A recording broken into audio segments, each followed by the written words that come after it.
They have you in a box. You can save the world, but you are working on things that are too small. Take a step back. Stop worrying about your college, your loans. Stop worrying about what job that they got waiting for you in Silicon Valley. MIT, you can save the world. Kids in college, you can save the world. I'll put my life on this interview right now. It's up to y'all. Y'all have the ability to just step back from what you think culture is today. It's not about any candidate. It's not about red or blue. It's about humanity. Y'all talking about is 12 years of oxygen left. Talking about we gonna kill the earth. We can't kill the earth. We gonna kill the things that keep us alive on the earth, and the earth gonna survive. It's up to y'all. Y'all the future. But what y'all working on right now? We are following other people's opinions. We are controlled by the media. And today it all changes. We need to think how to think free. We need to be free thinkers. Then we need to learn how to feel free. People say feel free, but we don't even know how to feel free or think free. Say what you feel, positive or negative, grounded in reality. This reality has been forced upon us. It is a choice. Just like when I said slavery is a choice. The reality, we can make our own reality. We can talk about history, but not too long. We need to talk about our now, because we can fix and start loving each other now. But the thing is, we have the resources on this planet to have a human utopia, to have respect for each other, mankind. We have that. But we're too concerned about getting the next Hollywood film to Netflix. We have the resources. There's new billionaires every day. You apply the right type of thinkers, like the Elon Musk, the people with the real ideas. Like, politics is dead. It's over with. Politics, like, these kids need some type of real truth. I'm gonna stand up and I'm gonna influence, and I'm just gonna be me to the fullest. Because it's also with my approach, you know, it's a certain point of a level of like frustration, because waiting for everyone to agree may take too long. I'm not gonna sit inside of a corporation for 20 years. The time is now. The time is now to express and for people to believe in themselves. The time is now for it to be okay to be great. People in this world shun people for being great, for being a bright color, for standing out. But the time is now to be okay to be the greatest you. Your entire life is a test. And when did you have the most anxiety? In grammar school and high school? No question. On test day. So your entire life become this test. I ain't trying to say the right answer. I am just doing what I feel. My mama said trying is failing. There is no ifs, woulds, coulds, shoulds. It just is, and we just are. And it is so. It's simple. And this mentality should not be defeated. Yea, cannot die. Yea, cannot be buried. There is nothing. As a matter of fact, no enemy. The enemy is a concept that's out. Before I found Christ and gave my life to God, I would try to lean on my own understanding. And that's the universe is like a black hole of information. What do you mean by your own understanding? Meaning, when people ask Einstein, said, you're the smartest person, what would you like to know? Einstein's response was, I'd like to understand the mind of God. Meaning God is all-knowing, and we can only know or see, and for me as a visionary, we can only know or see what God allows us to see and what he feels we're ready to see and understand, to maximize what our Maslow's hierarchy of need chart is. You know, what sets our dopamines, what sets our serotonins off, what makes us feel good.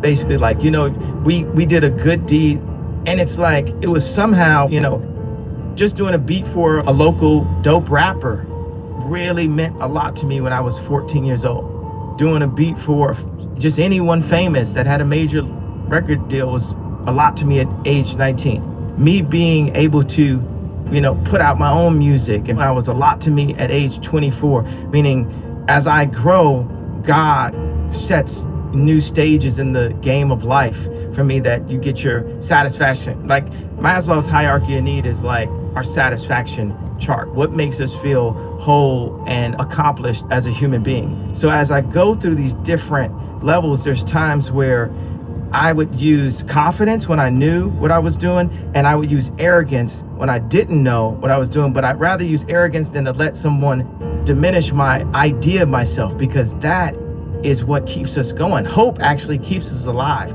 Anybody, you ask most people, it's like, do you want tomorrow to come? And they say yes, they have hope for it.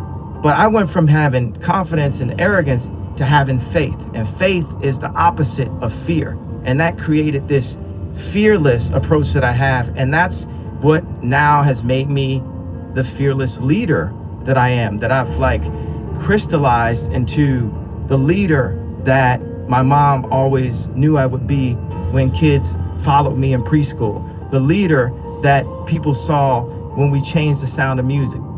You know, I like when Jay-Z said, show you how to move in a room full of vultures. Isn't that like, you don't really have to change who you are and start saying, I'm gonna be a snake, I'm gonna be that. You know what I'm saying? Just know you can't let people use you or misuse you. Life is about using people though.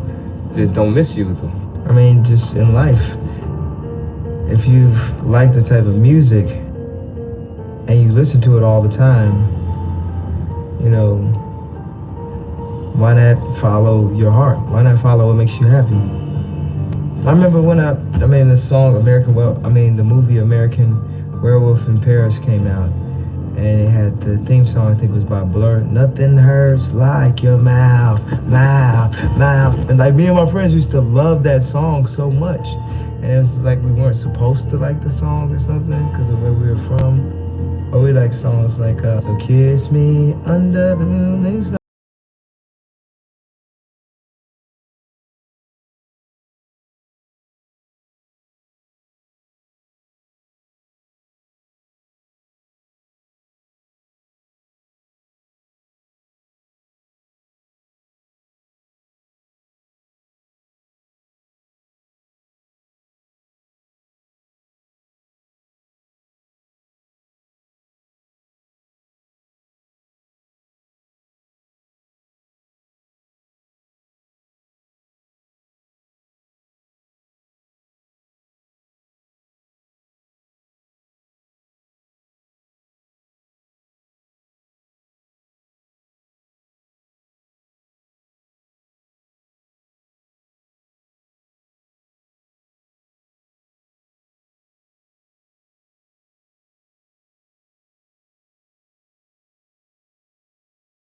point of the Zayn interview that say people don't stand up and protect their dreams. People are too scared of getting, spoofed in a way.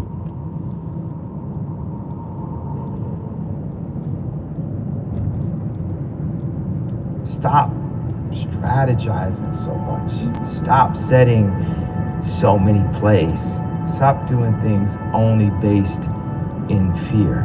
You learn a lot from doing things perfect. You learn a lot from things that could be considered a mess up or a screw up. They say from a mistake. Not an L, it's a lesson. Like, the universe will assist you when you are acting in love. I tweeted this thing where I said, when you're acting in love, you're like a drop of water and you have the ocean as your army. When you act in fear, it's just you and your money. Now you can take your money and put it in Bitcoin, put a credit form, put it in cash, or all your cash, and then stand up to the ocean, and who's gonna win? Take all your extra time and put it towards your craft. You can't just go to the movies and play basketball and do all these different things and still focus on that. If you're trying to break through, you gotta focus. Like, that's all you do. Because anybody that's out there doing, they know how hard it is to actually do. And I'm like a motivation of the doers. Like, you can actually physically do something yourself too, more than just pray. And we're so in this mentality that's all that needs to happen, but we ain't praying our way out of prison. Mm-hmm. We ain't praying our way out of the abortion clinics. We ain't praying our way to get our land back that was always ours after gentrification, after the Harlem Renaissance and Black Wall Street was burned to the ground. Them prayers ain't working. We have to apply actual physical building partnerships, and it don't start unless we could really be real with each other and say, this is what I did, this is what I did. But if everything I did failed, just the fact that I'm willing to fail is an inspiration. People are so scared to lose that they don't even try. And anyone that wants to sit around and talk, they're taking too much time talking about it instead of getting up off their and following their dreams, because I'm here to follow my dreams. Like, everybody gonna die eventually, but I'm gonna live my entire life with zero fear. Fear of a contract, fear of perception, fear of getting my black card denied. Fear. I'm not gonna jump in front of a train. Right. I'm conscious. Right. Ain't nobody finna tell me shit, call me shit, tell nobody around me shit, play with nobody around me. None of that. It's straight from Pink Polo. I got a chip on my shoulder. I'm a lawyer from Carlito's Way. I'm fried at this point. Every label, every contract, like any type of phone calls, we number one. I always felt like I could do anything. That's the main thing people are controlled by. Thoughts, their perception of themselves. They're slowed down by their perception of themselves. If you're taught you can't do anything, you won't do anything. I was taught I could do everything. And I'm Kanye West at age 36. So just watch the next 10 years. It ain't that I feel like a slave. We are mentally enslaved. We enslaved to brands.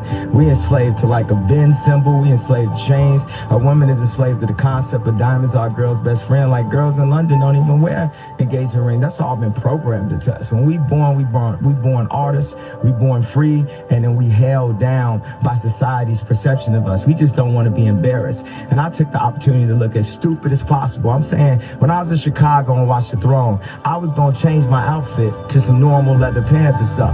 And they tailored it, one was too tight. Then the next one ripped on me. And I felt like God was like, nah, man, you can't be scared in Chicago because there's a bunch of gangsters and that's where you grew up. I want you to wear that kilt in Chicago. I want you to release that fear. I want you to show as an artist that you could create to the highest level. Go listen to all my music. It's the codes of self-esteem. It's the codes of who you are. If you're a Kanye West fan, you're not a fan of me, you're a fan of yourself. You will believe in yourself. I'm just the espresso. I'm just a shot in the morning to get you going, to make you believe that you can overcome that situation that you're dealing with all the time. I express to people also. People think a lot of my motivation is very like megalomaniac and self-oriented. To the contrary, completely. I just want to help. from day one. I just wanted to help. Like my father was a Black Panther. My father was a journalist. A Black 7 years ago. Not because he was homeless, because he wanted to help. He wanted to get that close. He started a fountain of water and moved to the Dominican Republic to help with the prostitution, to help with the extortion, to help right there. He stays in the Dominican Republic right now. Mom was the first Black female chair of the English department. There is no award show. There's no amount of billboards. There's nothing that can define me or make me pass what my parents made me. And that's exactly who I am. I believe we're in the movie. I believe we're in the game. We're in like Grand Theft Auto. It's just too many things that align, and we can terraform. What we can do is be like, if your Grand Theft Auto character just started redesigning the world himself, like painting his own world. We have this opportunity to make life as fun as these second lives. But I wanted to take this step to say, we got this new thing called classism. It's racism's cousin. This is what we do to hold people back. This is what we do. And we got this other thing that's also been working for a long time, where you don't have to be racist anymore. It's called self-hate. It works on itself. It's like real estate of racism, where just like that, when someone comes up and says something like, I am a god, everybody says, who does he think he is? I just told you who I thought I was, a god. I just told you. That's who I think I am. Would it have been better if I had a song that said, I am a nigga? Or if I had a song that said, I'm a gangster? Or if I had a song that said, I am a pimp? All those colors and patinas fit better on a person like me, right? But to say you are a god, especially when you got shipped over to the country that you're in and your last name is a slave owner's. How could you say that? How could you have that mentality? I'm working on more kids, but with them 4 kids right there, it's like the first 2 got to see and know their daddy. They got to know a Black person that wasn't only an employee. That dynamic is so, the effect that it has on the meta stage of stage of a child's life between 5 and 12, to only see your color as an employee and never see your color, because you're taught the color in the school. They wouldn't even be known as about a color unless that was taught to you. So I will say color because it's taught. This is red, is this, everybody. The effect that it has to not see a person of your color be able to make a final decision will make you feel that you're never able to make a final decision. Our family is just the key to the world, period. From our immediate family to our friends and family, our co-workers and family, our city and family, our state and family, our country and family, our world. That if we, just like everywhere you go, people say hola, hello, ni hao ma. Right. It's our culture to say hi. See, our culture, the culture of humanity, needs to be family. A culture of family, but the design of our cities, the design of our schools, there's a lot of things designed for us to that are designed to not promote family. They're designed to create separation. Right. And in that separation, there's capital opportunity. Mm-hmm. There's someone's lonely, has to go to the bar. Someone misses their friends, has to go to the club. People say, I feel closer to God when I'm at the top of a mountain. I feel closer to God when I'm on my knees talking to my children. The lower we get, the closer we get to God. We are earthbound creatures. We gravity bound. The fastest jet goes Mach 3. The fastest sled goes Mach. How politics, just general unhappiness, misery, control, the speed that contractors go, the farmers that wouldn't finish farm, the way we are with each other, it's why people feel like, look, everyone's gonna go into like this Ready Player One second life, And I believe that our first life can be just as imaginative, and it will be. So that's and I have a bunch of friends that work in the gaming industry, and I have friends that work in the content industry, and I'm saying I'm anchoring on real life to make real life as awesome as games, to make real life as awesome as movies. We in World War III. Instagram is World War III. It's digital. We exist in the mental and the meta. We have a famous one. Instagram got your bit. You know what I'm saying? We are already existing in World War III. It's a digital meta mind war of perception, cancellation, this many numbers. Oh, it's a rap. They touring ain't doing good. Let's turn down they touring. Let's turn this down. Oh, we like this artist. How we can turn this down? Like you know what I'm saying? Right. And this like, we can turn up. And everybody's like, well, I want you to be smiling in your photo. Nigga, we are in war right now. 50% of black deaths is abortion. We kill ourselves. That's psychological war.